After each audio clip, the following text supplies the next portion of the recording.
점진적 감정 소진형 이별은 일반적인 이별이라고 할 수 있어요. 정서상실은 서로 마음이 차오르지 않는 상태를 얘기하는데, 암묵적으로 거리가 생기고 온기가 빠지는 상태, 말수가 줄어들고 표현이 줄고 연락은 이어지지만 의무적이고 뭔가 빠져있다는 느낌. 흔한 보통의 이별이 점진적 이별입니다. 재회 욕구가 높지 않은 쌍방 이별이지만 혹여 재회를 원한다면 추억 자극이 재회 솔루션으로 많이 쓰입니다.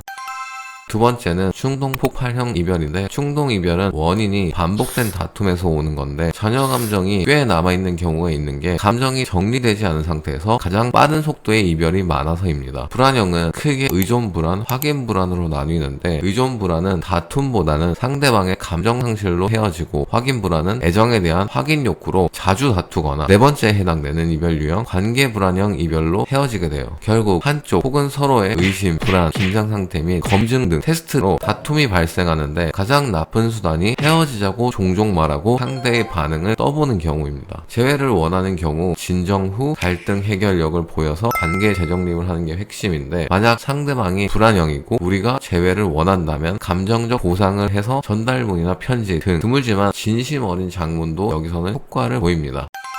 세 번째는 우리가 가장 배신감을 크게 느끼게 되는 이동형 이별입니다. 리바운드, 환승 등 설마 이게 환승일까? 혼란, 혼돈을 겪게 되는데, 점진적 이별과 유사하게 이별 전 감정이 소진되고 가장 이기적인 이별을 당하게 되는데, 상실에 대한 대안처 혹은 도피처를 상대가 택해서 떠나는 경우예요. 중간 속도의 이별이지만 우리 입장에서는 갑작스럽게 느껴지고 상대는 이상한 거리감과 소통이 감소하면서 우리 생각을 좀 해봐야 될 것 같아 등 모호한 신호를 주게 되는데, 재회를 가장 비추천하는 경우이면서 종종 보복심을 느끼게 되는 배신감이 있는 이별인데, 이별 후 잘 지내는 것이 가장 큰 복수이자 재회 전략으로는 성장, 외적 변화, 사회적 가치 향상 등 업그레이드를 많이 쓰게 됩니다. 환승자와 우리를 비교하는 것보다 스스로의 성장이 가장 중요하죠. 경험상 상대방의 성격에선 ENFP, 회피형, 감정 외부 지향 성향이 환승 또는 리바운드를 자주 하는 경우를 보였어요.